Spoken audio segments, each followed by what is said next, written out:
This call is being recorded. What's up, everybody? It's Jeffrey Lyles. You're rocking with Lyles Movie Files. We have so much to talk about, from The Bad Batch, Game of Thrones prequels, departures on Flash.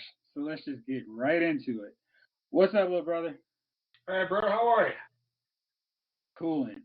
All set and ready to podcast. All right. Chief, how about you?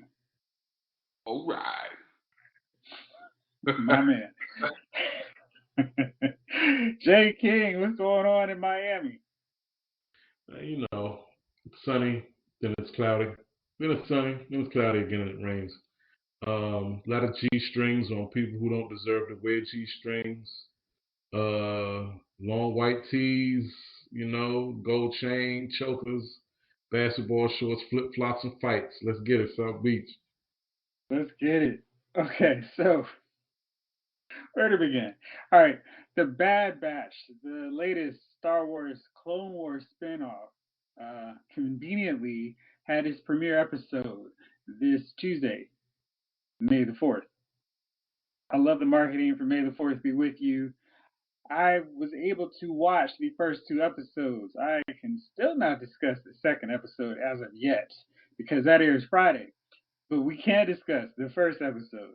I had some issues with it that had me a little concerned about the long-term future of The Bad Batch.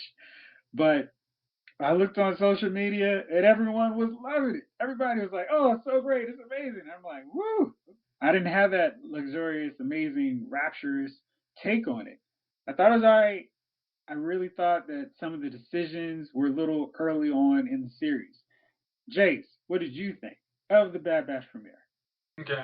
So, in case y'all haven't watched this show, we are spoiling the show, and I don't mean y'all had a week. You should have watched it by now.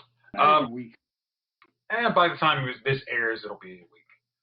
So, my main issue was it was kind of the first time we saw the Bad Batch was season 7 of the Clone Wars, and they were this really cool faction of 5 clones, and they had their own unique personalities. And we were like, oh, wow, we really would like to see more of these guys. Like, they're worthy of a spinoff, and we were all signed off on it. And we were super excited when we saw it. But then when we got it, it was like, hey, stuff that probably should happen in the season finale or towards the season finale happened as soon as you started. Like, Crosshair, who always looked like the dodgy dude, he literally betrays him in the first episode. So, like, well, that kind of... He didn't betray him. I mean, but I'm sorry, he followed his correct programming, which all the clones had. And we were like, wow, that was kind of early. Like, we're not going to fight that a little bit? Maybe a mid-season finale kind of deal? Like, okay. And then I think my biggest issue... Well, hold on, because I want to talk about what you just said. Okay. To me, making Crosshair the villain was like, this would be like making Wolverine or Batman or name the coolest character on any team and making them the bad guy right away when you're kind of like excited about seeing how that character interacts with everybody. It's like, oh man, this dude's the coolest. I can't wait to see him sniping out whoever they're fighting. And then I was like, well, we're just going to make him the bad guy. Which, I mean, okay, he's a sniper. I guess that could be the case.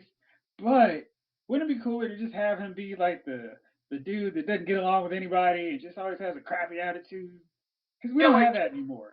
Just like, almost like, if you remember like watching Cad Bane in the original Clone Wars, he was like this really cool bounty hunter. And then it's like, oh, well, we already know he's shady as a bounty hunter, but it's like the Bad Batch had all their unique personalities. And it was just like, off the jump, y'all really, I mean, like, there's already Order 66, so there's already that initial bad guy deal you got to deal with. So it's like, why do you rush the gun to, like, I think your metaphor was actually really apt. It was like, yo, why not have Wolverine hunt down all the X-Men, after the first episode? It's like, that's not the way to, it didn't seem like the way to go. And the only reason I'm a little like, okay, I'll give it a little patience, is because Dave Filoni is the one guiding this show. I think if anybody else, I'd be like, I'm good. And it's like, and I probably talked to you earlier, and I was like, I'm probably going to just wait for this. But because it's him, I'm going to have a little more patience for the show, except probably our next issue. All right. So, as a staple of anybody who's watched a cartoon show back in the 80s knows, there were all these great properties from G.I. Joe. Actually, G.I. Joe's the only one that didn't have this problem. Masters of the Universe, Transformers, Silverhawks, maybe not even Silverhawks, but you get what I'm saying. There was a prevalent theme. They always had to have Super Friends, not challenges of Super Friends, but just regular standard Super Friends.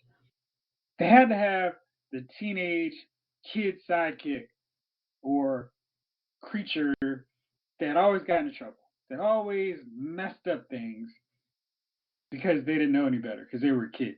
And I don't know if they thought that kids would relate to this character more than the cooler superheroes like Superman. Like, I don't know any kid who was like, you know what? I like Marvin and Wendy way more than I do Superman and Wonder Woman. I never had that conversation with anybody. So the Bad Batch introduces a kid. And I always feel like when you're watching the show, when it started throwing a kid in, that's when we're knocking on the end.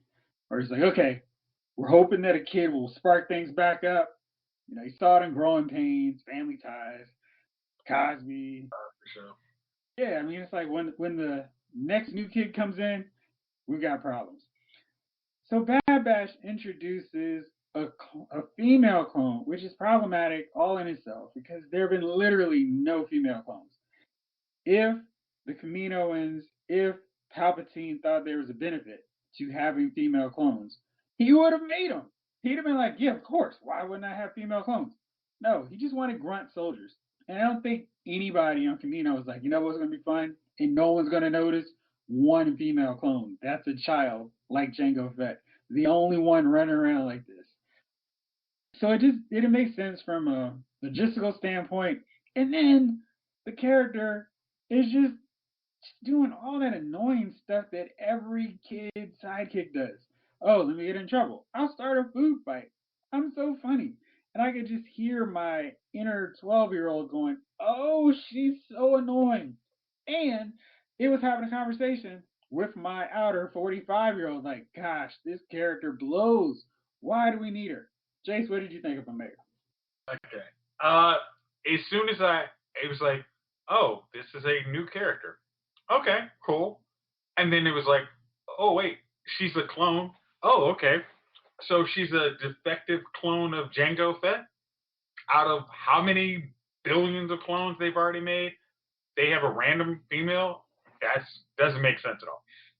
I'm pretty sure the Kaminoans have this down that they know how to make a clone. Yeah, it's an M or F. Yeah, it's 1 or 0. It's it's a binary issue. So there is not a. I mean, it was like they tried to force. I mean, it was like we had. Well, I think like they could have done it's like, yo, she's a female assistant of a Kaminoan. And I don't think anyone would have batted her eye. We would have been like, okay, cool. We got it, cool. We don't understand her purpose. She's a new character. Like, introduce her. We're cool with that. But then say, oh, she's a clone. It's like, we've been here for 7 seasons plus now. We've been through Revenge of the Sith. We've been Attack of the Clones. Like, at least introduce her template. And then say, oh, she was like one of the smartest people in the Republic. And we're trying to, see if we can, make some new clones on her. On the Republic's dime because they're paying for all this, and I'm sure they're okay with this random person in there. We're just going to do that like we did Darth Tyrannus and Jango Fett. There's no new money coming in, and it was just like the food fight and the hey, I know all you guys. You guys are the coolest. It was like, hey, Spike, calm down. The Transformers are cool, but we don't need you right now. Like we really are here for Bad Batch, not you. Yeah, I feel like we didn't have Bad Batch trading cards for Omega to collect and be like, ooh, you're Hunter. Your stats are 5,000 clone battle droids killed. No, I mean, what is this? It's like, I mean, the truth is like we are 4 episodes of knowing the Bad Batch, and now you're like, oh my gosh, they're the awesomest person. Like, shouldn't you have wanted to follow Echo, Rex, all the ARC troopers who were just awesome? You know, the 501st Legion who were literally, the spearhead of the war. No, you want me? It was just like, guys, like, I mean, again, as I said, probably the only reason I'm sticking with this is because Dave Filoni has. Anyone else, I'd be like, thank you, good night. I got other things to do on my Friday morning. Right. Well, there is a show that I am basically on my point of thank you and good night. That is The Flash. They had a new episode last night. I didn't care about watching it. I was watching the red light on my DVR. I was like, yeah, I don't care. This is on the heels of the big announcement on Tuesday, which didn't feel like a big announcement because it seems clear if you've been watching the series so far, or this season, that Carlos Valdez, who plays Cisco, and Tom Cavanaugh, who is Everett Wells, they are exiting as series regulars. Well, it's kind of weird because Cisco and Wells have been in and out this season. And Cisco is basically, yeah, I'll catch you guys later, last season. So what do you think about this, Chief? I know you enjoy watching The Flash. What do you think about these guys leaving? Well, I think the ship's going down anyways, from what you're saying. And it's funny because The Flash didn't entertain me last year. Same with Supergirl, and I never even started them this year. They weren't even on my list to see. So to hear that Cisco's leaving and Cavalon's leaving, I'm just like, yeah, probably so. I don't think I've heard one glowing review of The Flash this year. And Supergirl, we already knew how that was going to go before the season even started. So, you know what I mean? It was like watching a car accident and just, in slow motion. And you're like, I know what it's about to happen. And you just kind of. The car's not going to get any damage, right? Ooh, right, yeah. You can't throw Superman woman into a car and the car doesn't dent, right? So, yeah, I think they want to be, get off the show while it's failing still before it finally, you can't, if you leave it before it's canceled, you can't say that your show you was on got canceled. That's right. That is you can't fire me, I quit. Right. Whoever's the first to say I want the divorce wins. Yeah. And that feels like what's happening. Now, they did announce that Jessica Parker Kennedy will be back. She played XS, Barry and Iris's daughter, who got blinked out of existence. She will be returning throughout season 7, which is weird because they're already introducing Barry and Iris's future son, Bart Allen, who's really their grandson. So I guess we're going to have a Allen children reunion. How excited are you for the return of XS, Jace? For anyone who can't see my eyes roll way, way, way, way back in my head, she shouldn't exist. Like, she was literally written out of existence. I know, Thawne was able to get around that issue, and because she's a disciple of Thawne, she gets around that. But it's like, we don't need any more like Alan kids. I know you didn't watch this episode, but it was literally like the CW playbook to a T. We are in season 7. The main character has 10 minutes or less in this show. And the supporting characters, no matter how interesting their storyline is, have so much more of the show. And it's like, oh my gosh, this is painful. Because I watched like that and Supergirl. Like, Melissa Benoist has not been on for like 2 weeks. And I'm laughing at her. Yeah, this is my interview time, taking some meetings, see where this goes. I'm sure if I watched Black Lightning, it would have been the same thing. Crest is like, yeah, I'm really good. We already know it's the last season, but, I'm here ready to work for y'all. Let's give me a series regular. I'm good.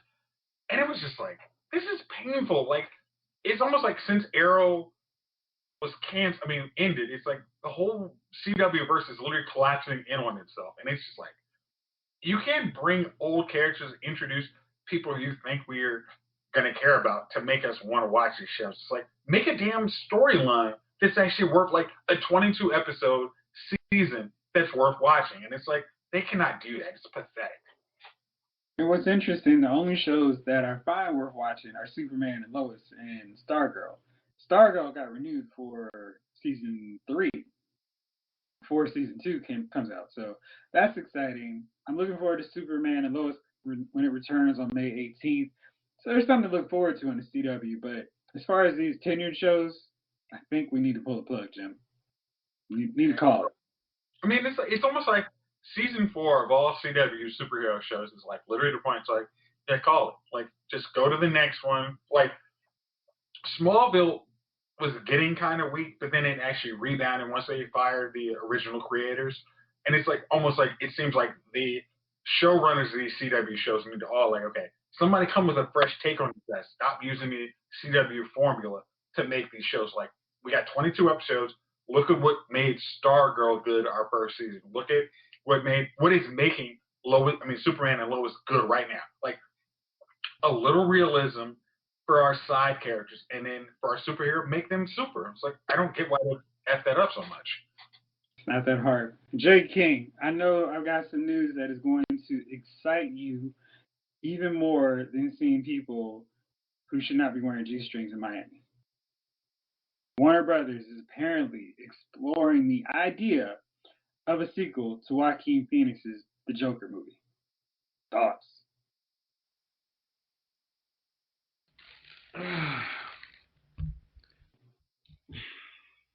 You can see the pain in your face as you're trying to formulate your thoughts. It's hilarious.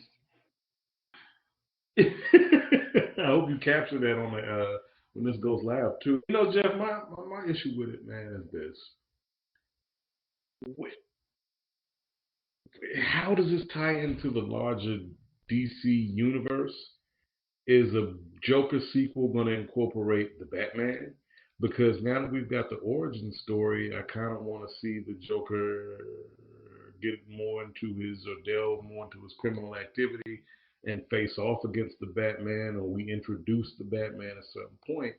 I don't want to just see the adventures of the Joker, because this is just a movie about a madman, right? And you need that character play. You need to now root against him. You painted him as a sympathetic character in this first movie. What does the second movie look like, and how does this tie into the larger movie? That's the biggest problem I got with it. You don't see the Marvel universe saying, okay, here's a Wolverine. Let's not even use Wolverine. Here's an Iron Man prequel where instead of Robert Downey Jr., we have, I don't know, Keanu Reeves as Iron Man. You know, they're not doing that. They're being consistent with their storytelling, consistent with their story. So I really don't know where they're going to go with it. Unless they keep it to, okay, this is standalone Joker, ignore this, and we're going to establish the Joker in this new Batman movie, whatever they decide to do.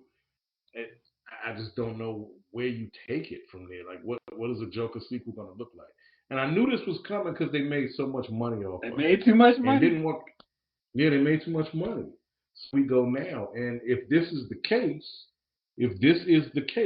give us a Joaquin Phoenix as the Joker in a Batman movie. Don't say, okay, now here's Ryan Gosling as the Joker in a Batman movie. Don't do nothing stupid like that. Give us what you gave us to make it consistent. Because we have a Joker is what I'm thinking. This is our Joker. So whatever they do with it. I don't think that's what's going to happen. No, I was just going to say, Jeff, whatever they do with it is going to be a mess anyway. It is. Chief, what's your thoughts on it, man? I agree with him. I agree totally with King. It doesn't make sense to. They've got several simultaneous different worlds operating at one time. It just doesn't make sense. You're in the DC universe, you're out of the DC universe, but you're in it still. And we're gonna have the Joker along with my man Jared Leto's Joker existing. The regular Joker. They're gonna bring in a Joker. So what? It's too much. You're doing too much. We don't need 4 or 5 Jokers. We don't need it. Put a Joker in. Really, for real. My man Keith what was his name? What was the dude who died? Heath Ledger? Keith Ledger. Heath Ledger. As far as I'm concerned. And they could have taken him from every Batman movie and put him into every new one because he was the best Joker I've seen. But you know, with these different things, they keep doing these standalone. Hell, we've got I bet you we'll get another Lex Luthor. You know what I mean? It just doesn't make sense. Like, keep it consistent. You can't, like, for example, Aquaman 2 and it's somebody else. You know what I mean? Lance Bass has Aquaman. You know, like, come on, dude.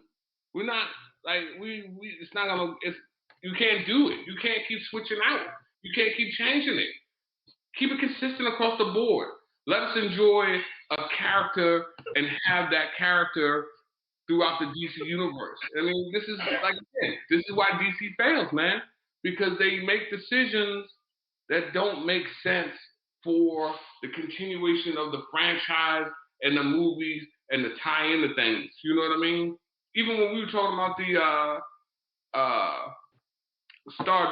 Bad Batch, it still had Order 66 in it. It was still, you know what I mean? It wasn't like a different universe. You know what I mean? Same things was going on that were going on. They didn't change the thing. Like, now this Joker movie, with the Joker movie they changed Joker's origin in a sense. You know what I mean? They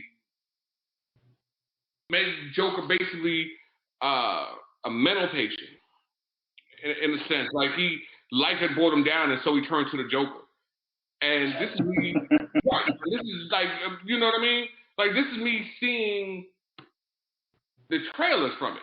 Because I never had no interest in watching the Joker movie itself. Because it almost reminded me of the choreography. Yes. I don't know what's going on. I'm twisted today, but I'm not a good twister. I'm blistered. So,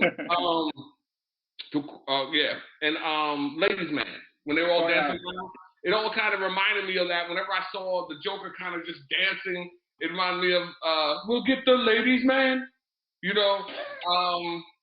And that's where I'm at with it. You know what I mean? Like, I just want him to like, yeah, so like they're changing the universe, but at the same time, it doesn't make sense. So Javon King is 100% right.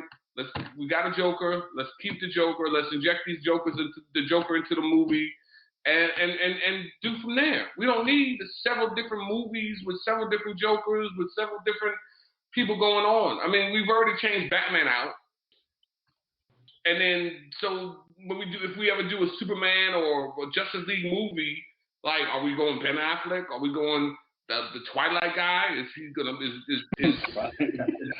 No, he's in his own universe. Right. Is he gonna have a shiny body and then smolder like The Rock and Jumanji? You know what I mean? So, like, we're doing too much for that. Yeah. There's a gift. I mean, there's a meme right there. Yeah. So, I was doing some more reading. Ta-Nehisi Coates' version of Superman is not going to be directed by J.J. Abrams, which I guess means we won't have a direct shot-for-shot retelling of Superman by Richard Donner. That's a good thing. And this Superman movie is going to be a standalone film that doesn't connect to anything else either. It's going to be its own Superman corner of the multiverse. Wow. I mean, your reactions, fellas, are priceless. Who wants to go first? Chief? Javon? Who wants at it? The head shaking. Go ahead, JK. Jeff, I was going to ask you to explain that mess again, because that sounds like a mess. Like, so if you let your kids cook breakfast. Ta-Nehisi Coates has been hired to write a script for Superman, he is going to focus on a black Superman, but it's not going to be part of the regular multiverse. It's going to be its own separate universe, like Robert Pattinson's Batman. We can't even be included in nothing, man. We can't get included in nothing. I'm sorry, go ahead, Jeff. So that's where that's going. Yeah. I mean, there's precedence for a Superman who is his own standalone guy, but he's also part of the Justice Society on Earth too. There's also a Superman, President Superman, who's also black. But this one looks like it's just going to be all on its own. Chief, what's your thoughts on this? I'm thinking garbage. First thing that thought in my head, man. And here's the problem with this, man. Why does it have to be Superman? Like, again, you could create a whole different character that another person from Krypton made it off in a different world came. Like, you could do this. You could do a whole different storyline of it. And you're just gonna make Superman. All right. Well, I know, because I don't want to sound wrong, but sometimes this new diversity crap goes too far. I mean, like, when they had the casting call for Superman, hey, do you want to be the black Superman? Good, actually. There is a black Superman character who is also a survivor of Krypton. His name is Val Zod. I thought it was Donnell instead of Kal-El. Let's call him Donnell. Leroy. But, you know, it just doesn't make, like, they just keep, like, some things don't need to change. Yes, there needs to be black characters in movies. And not just black characters. Let me change that. There needs to be characters of different races and genders and things of that nature in movies. But some things should stay the same. All right.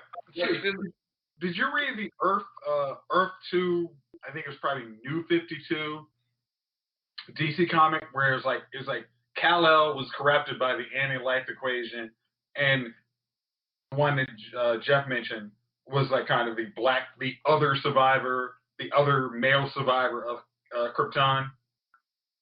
No, I didn't see that, but I mean, but again, can do that. It doesn't. But like, it doesn't have to be a Superman. It's like, he doesn't have to be Superman. You know what I mean? Like, he's Superman. He wears a totally different outfit. It's blue, silver, and red, and he's a cool character. There's a precedent for it. This is the whole thing with what they do with their movies. It's like, who cares if there's some comic basis for it? Let's just reinvent the wheel. It's already been done again. But I guess this is my problem with any of these DC movies, like the Joker and all this. Like, the multiverse is such a nerd comic book thing. I mean, it's like even like, you know, maybe like a very scientific geek. I'll say that. I mean, like, I say that derogatory, but I mean, I'm the same way. But it's really complicated for the average person to follow. Like, this is why Marvel was so easy to follow. Like, Agents of S.H.I.E.L.D. could have been this random other universe, but everything they did still kind of, even if they were on the outs with Marvel universe, they still followed. Like, hey, the last season worried about Thanos, and like the second to last season worried about Thanos invading Earth. DC just like, hey, we're just gonna have this complicated universe that nobody can follow except diehard DC fans. Like how many Batmans are there? How many Supermans are there? What is hell of a following? It's like, why do y'all keep shooting yourself in the foot instead of just making money? That's something they didn't figure out when they started this, right, Jace? I think Marvel had a plan from the jump, right? They knew what they were doing with this property. Even so, when we see it today, we see that it's phases. It's phase 4. Here's an introduction. We're setting this up for you. And one thing I've always liked about how they've gone about doing their movies is that, look, you don't have to have read Marvel Comic 1 in order to get totally wrapped up into that universe and to watch these movies. It's actually a treat when you see somebody who's never read a comic, who's never interacted, seen these characters before, get into and wrapped up in the story, and now they want to go read. They want to go read the comics now, right? If you're coming into the DCU and all you know is Superman and Batman, everybody knows Superman and Batman, right? You don't care about anything else happening in that universe. You don't care. Wonder Woman, you know, of course. Aquaman is friend, Cyborg friend. You don't care. You don't. People care about the next Ant-Man movie. I mean, come on, man. Come on. We're not making it up. People care about the next Ant-Man. They want to see the new movie with the what's the Asian kid, the Asian brother coming out this fall. Shang-Chi. His movie, Shang-Chi. People want to see that, and most casual moviegoers don't know who Shang-Chi is. They didn't know that it was Black Panther. A lot of people didn't know that character existed, but you care, you want to see it because they built and crafted something. Whereas DC is just saying, look, we're desperate. We are just throwing movies out there. Somebody go see this shit, please. Please. Please. It's not working. Devon. And the other problem is they don't finish one story arc first. And that's what I'm saying. So we don't need another Superman. We need to finish the goddamn Superman we have. Like, that's right. At least go through here and then finish them up and then come across with another movie, a Superman movie or something like that. You know what I mean? Afterwards or something. You have a Superman. You just did the Shazam movie a couple of years back and Superman was in it. Like, you could have built so much even from that. It's like, now we're getting a new Superman? Like, what happened to the old one? The old one was damn good. Like, I wanted to see more from the old one. And now we have a new one. And then, hey, would you like to see a Superman 2? I would. Man of Steel 2 would be nice. And, you know, who's to say, if we like this Superman, we say, okay, they make the movie, and the movie's actually good. And then 4 years later, nothing else happens, and then they come out with another Superman. Like, are these you just making standalone movies now? Hey guys, we've got a brand new giveaway for you. Don't miss the all-new HBO Max original comedy series, That Damn Michael Shea, starring none other than Michael Shea. It's going to be featuring celebrity guests including Amari Hardwick, Cecily Strong, Colin Jost, Billy Porter, Method Man, and so many more. That Damn Michael Shea explores Michael's perspective on everyday situations, including racial profiling, unemployment, falling in love, and so much more. Stream That Damn Michael Shea right now on HBO Max. But that's not all. We've also got 5 signed posters for Michael Shea, along with a $25 gift card that you can use for whatever, maybe even sharing an HBO Max subscription with someone else. So all you got to do to get this giveaway, follow me on Instagram and Twitter, Lyle's Movie Files. Real simple, really easy. Send me an email at lylesmoviefiles@gmail so I can send you the information on how to claim the poster and the $25 gift card. And make sure you check out That Damn Michael Shea right now on HBO Max. Now back to the show. Speaking of things that maybe people want and don't want, we got our first look at the Game of Thrones prequel series. The internet didn't necessarily go wild for it. I feel like there's a phrase called reading the room. And I'm not sure if anybody at HBO or Warner Brothers cares about room reading whatsoever. They may be in the remedial class, but they're like, yo, check it out. Here's our Game of Thrones prequel. Get excited. And again, as someone who was perfectly fine with the ending of Game of Thrones, except for Bran, because he's the obvious choice to be king, no. I don't know if there's an audience for a Game of Thrones prequel. Am I wrong or right, J. King? I want to say this. Remember when HBO was and I'm gonna use something from the kids here. Remember when HBO had the content you wanted to watch, like, and I'm not just talking about their original TV shows, HBO movies, HBO Undercover. Remember that? That like gritty undercover series. There was like the hard-hitting news series. HBO sports documentaries. HBO was giving you content you wanted to watch, right? They're not doing that no more, and it seems like they're trying to keep up with Netflix and everybody else, right? I don't think we need a prequel to it. Like they're gonna try to hold on to their most popular franchises. Like we got a Sopranos prequel nobody asked for. Exactly. That's coming up. And I was about to like, ask look, you about that because you said you might want to watch that. I was like, I said I might want to watch it, but that Jace, that was 3 years ago, right? 2 years ago at least. Now, more time passes, the less I'm interested. Also, the thing about making a show like that, we're reaching a dangerous point societally, right? Where you can't say anything without offending everyone anymore. You just can't. It's impossible for somebody not to feel some kind of way about what you say. So imagine doing a show set in the late 60s, early 70s about East Jersey mafioso types. There's going to be a lot of people offended by what they see and hear in the show.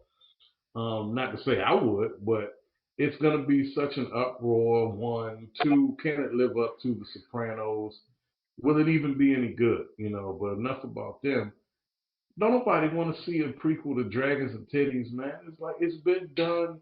There's nothing more you can milk out of this story at this stage. What else can you do? What else can you do? Look, somebody's gonna watch it, of course, but there's new stories to tell. I gotta imagine there's new stories. There's new stories to tell, more stories to tell. okay, there was actually like the the rebellion after the Mad King, or like the war against the Mad King is the only ground that we would ever care about. If they don't go with like early Ned, we don't go with the early type Targaryens. We don't care because it's gonna be so far removed. We were just like, it's just in the same world. It's like, oh, you guys do magic. There's dragons, but those weren't the big things. Like the things we care about is like, hey, we know these people. You have to have a real connection to those people. But like, do you bring back the old original actor who was young Ned?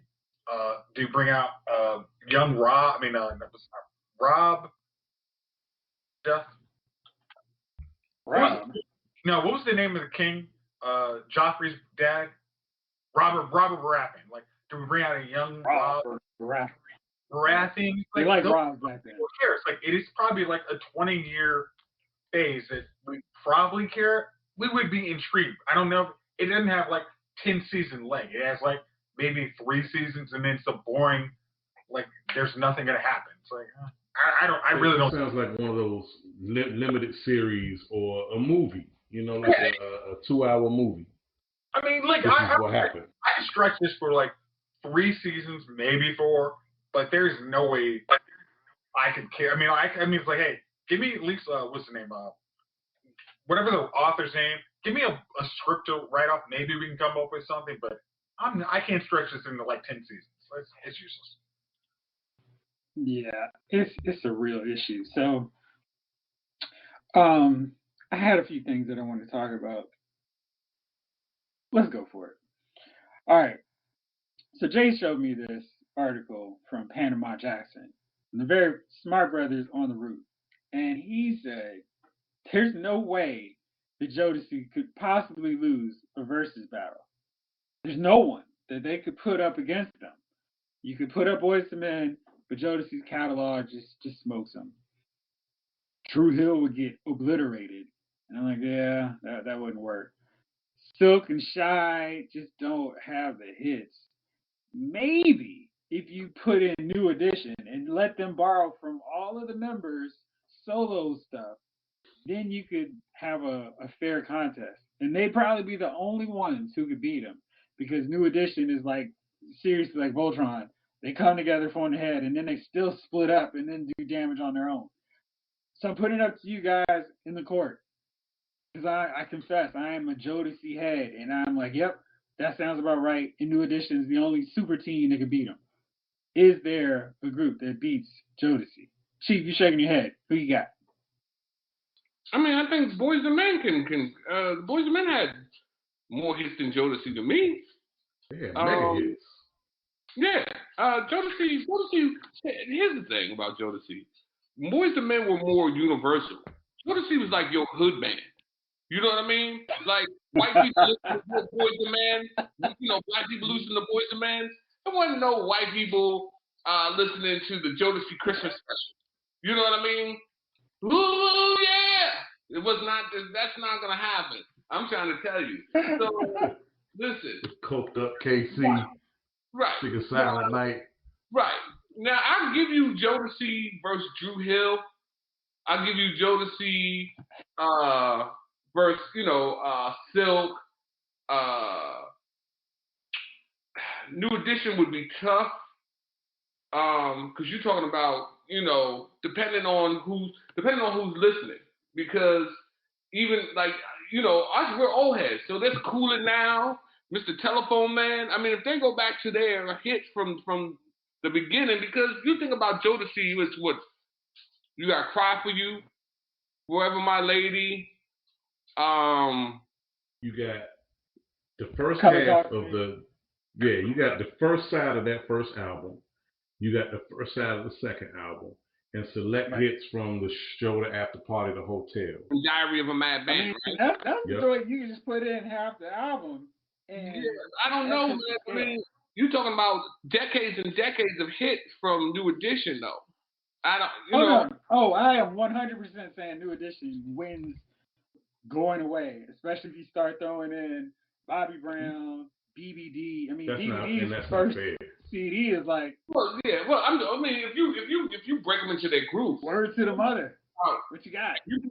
If you go on Apple Music and you do the New Edition Essentials versus Jodeci Essentials, I think New Edition takes them. I think Boys II Men takes them. Come on, man. Listen. Okay. I think Boys II Men has a lot of ballads, but I think where they falter in that comparison with Jodeci has those slow, I'm going to love you for the rest of my life kind of, let's love you for life deals. But Boys II Men does not have the banging fast songs that you could bump in your car. You're just going straight, I'm loving you on bending knee. Motown Philly, and that's about it. But see, right there, Jeff. Go ahead, Chief.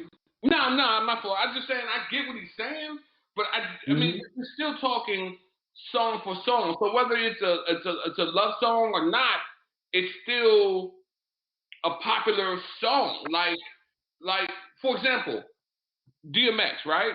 He went against Snoop, and you in your mind you're thinking, no way DMX can go in here and make a showing against Snoop, because you in your mind, and I love DMX when I still do, you know what I mean? R.I.P. DMX.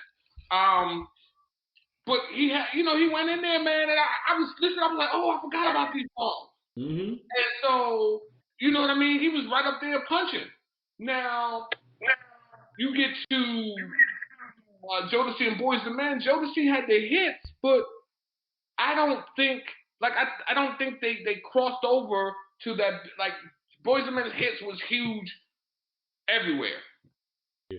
I will give you that. That they have the wholesome appeal. The problem is Versus is not reaching out to the wholesome mainstream. It's like, listen, it's the same cats who are going to get excited watching Jagged Edge. What are they? Jagged Edge and 112.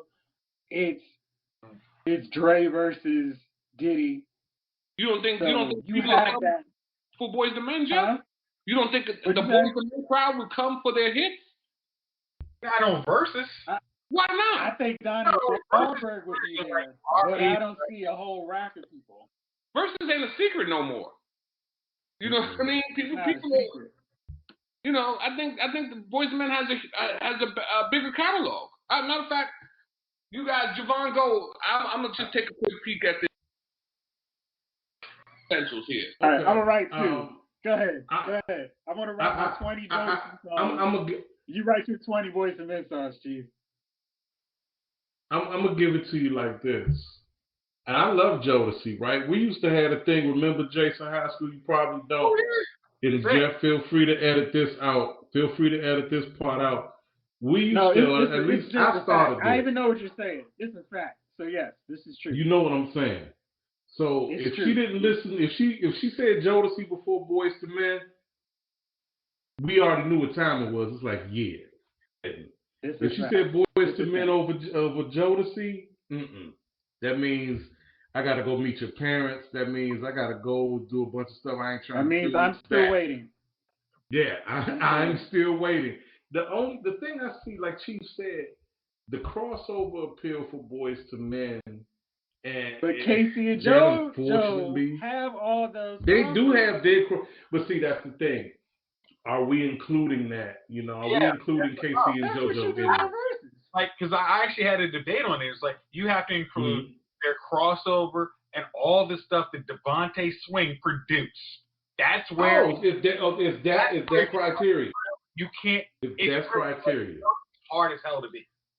Because I'm gonna tell you something. Then that's not fair to Boys to Men. No, it's not fair to anybody.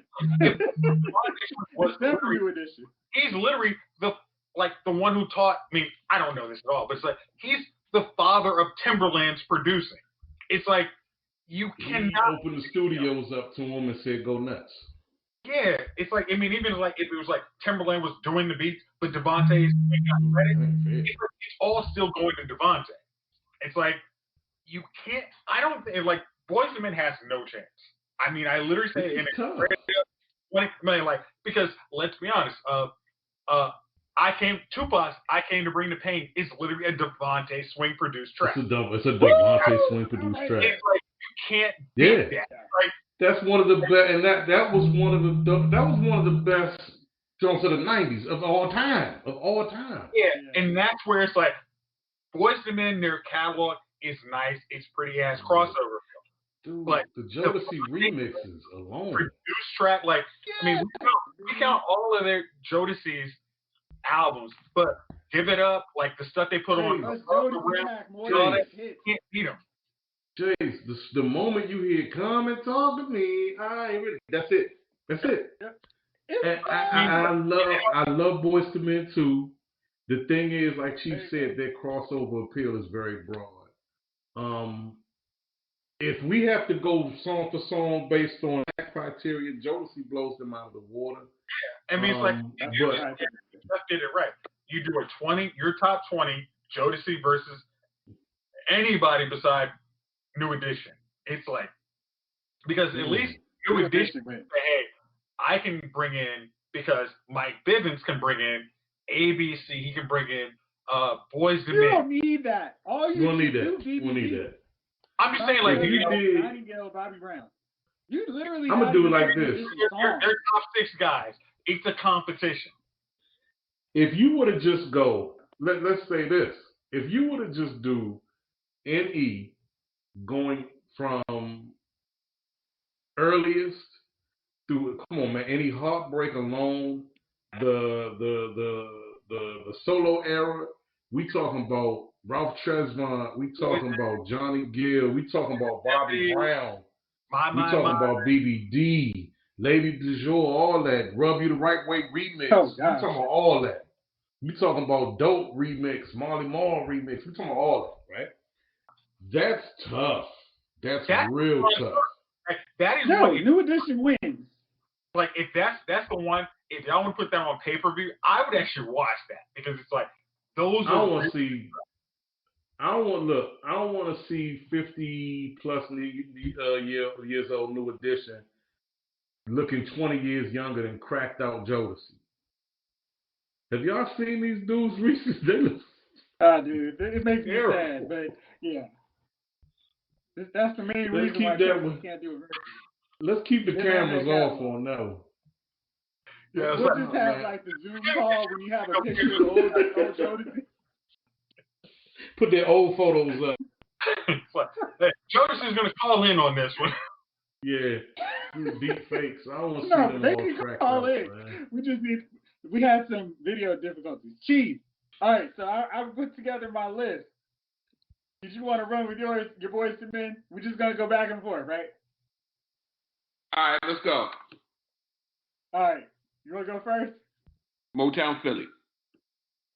All right. So that's a fast song. Let me see here. Shoot. I'll just go with God of Love. It's so hard to say goodbye to yesterday. Motown Philly All loves right. that. It's so hard to say goodbye to yesterday. I'm going to go with Forever My Lady. End of the road. Huh? End of the road. End of the road. Stay. In the still of the night. Let me see. Which one? All My Life. Hey lover. Let's see. Hey Lover. Cry for You. I'll make love to you. Pause. My heart belongs to you. Listen. Boys to Men, I am a huge Boys to Men dude, but I'm knocking down every Boys to Men trying to get Joseph. On bended knee. All right, let's see. On bended knee. Love You for Life. Water runs dry. Love You for Life still gets played at weddings now. That's the problem. Bending knees is like you can't bring back. So. All right, listen. I'll do I'm Still Waiting. One Sweet Day. Which one? One Sweet Day. The duet they did Mumble with me. Yeah. Come on. Fire. Lately. Please Don't Go. If You Think You're Lonely Now. Ooh ah. Ooh ah, Freaking You. Four Seasons of Loneliness. Some more. Song for Mama. You want some more. You want some All right, more. Song for Mama. What do you have for Song for Mama? Okay.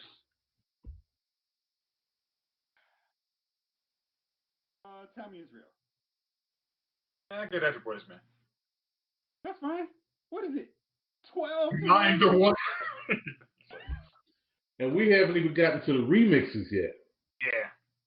Yeah. Hey, the Jodeci Wu-Tang remix is tougher than everything we do.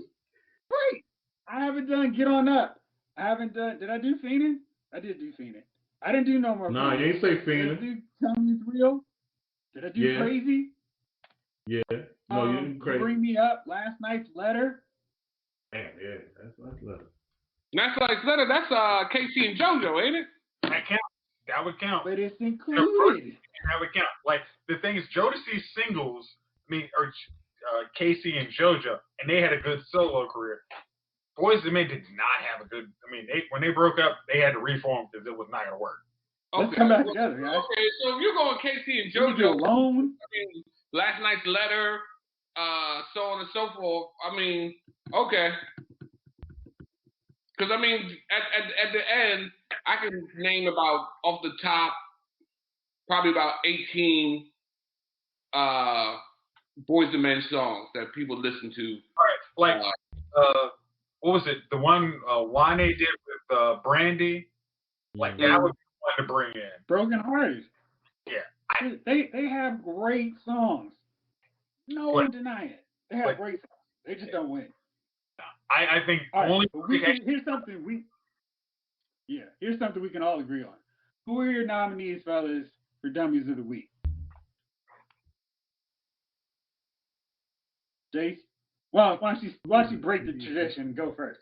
Got to do something a little different. So, today while we're recording is the finale of Married at First Sight. And I don't know if you guys saw the previews, but I did.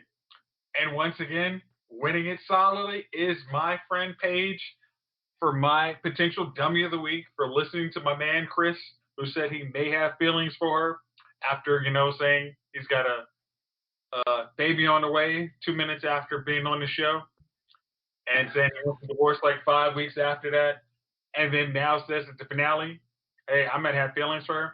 So, and she's like, I think God brought us together. I think I might give him a chance again. So, actually, I have a nice real estate deal to talk to Paige about. I have some beachfront property in Kansas that I really think she would appreciate, and she might actually think it's a great deal. But if not, she is still my dummy of the week. Cool. All right. Chief, how about you? Do a lighthearted dummy of the week. It's not really a dummy. Just if you're the White House professional photographer, how the hell do you end up? You couldn't make everybody just stand or something. Like once you pulled the picture out and you looked at it and you were like, "Damn, the Bidens look like giants." Like, which would be understandable if you had a vintage camera where you had to send it off to Kodak to get developed. It was like, oh shoot, look at this picture. So you're looking at the picture and you're like, damn, they look like giants. Can I get you all to stand for a second? Everybody just stand. Right. Let's run that back. Yeah, let's just do this again. So the photographer who was just like, you know what? I'm gonna post this any damn way. That's good enough. I'm with you. That's a good one. My nominees are the cast of Saturday Night Live, because they are working for their career lives right now. Going, I don't know why people are freaking out about Elon Musk hosting the show. Why would people care? This would be great. This is simply we need our paychecks and we need to do what we need to do. But that doesn't excuse you from being the dummies of the week. Jay King, how about you? That's a great one, Jeff. I was them as well, but I'm going to stick with Billie Eilish. Her fans, not Billie Eilish herself, but her fans or anyone trying to shame her for this pictorial she did. For all y'all saying that she's sold, it's music, man. Sex sells. Shut up, grow up. This is what it's about. She's not sitting there straddling an air conditioning unit or a washing machine or nothing like that. She just or a wrecking ball. Photos. Yeah, or a wrecking ball. You know, and that's the deal. Even with little chicken legs, I didn't mind that because hey, she had to put what was her name? Alaska, Nebraska. She had to put that behind her. She had to put that behind her. So she did what she had to do. Yeah, Hannah Montana. I don't know what a girl did. She had to put that behind her, right? I thought she was a new character in Zombieland. Alaska, Nebraska. She did what she had to do. I mean, like honestly, like Billie Eilish is all. I mean, she's already known who she is. It's like, and if you paid any attention, like she did, like kind of like, hey, I want to be who I am, and it's just like, y'all just like, why do y'all need to shame her for like, hey, I am a woman. Really? Come on. Seriously? She was a kid. She's becoming a woman. She's not even, she's 19 or something like that, about to be a 20-year-old. Let her come into her own. She's not out here doing anything salacious or terrible, man. She took a pictorial photo shoot. Relax. Dude, that would have been racy in 1950. Right. We saw her side. Oh, God. Yeah, people are nuts. What are you going to do? They are. All right, well, fellas, thank you as always. Because like Jay said, it is finale night on Married at First Sight. So we need to watch this train wreck. Because it should be something amazing. All right. And then I got to finish watching The Circle because I've gotten sucked into it. And yeah, so hopefully we can discuss that next time. But fellas, thank you as always for rolling. Thank you all out there for listening. This episode of Loud Movie Files has been filed.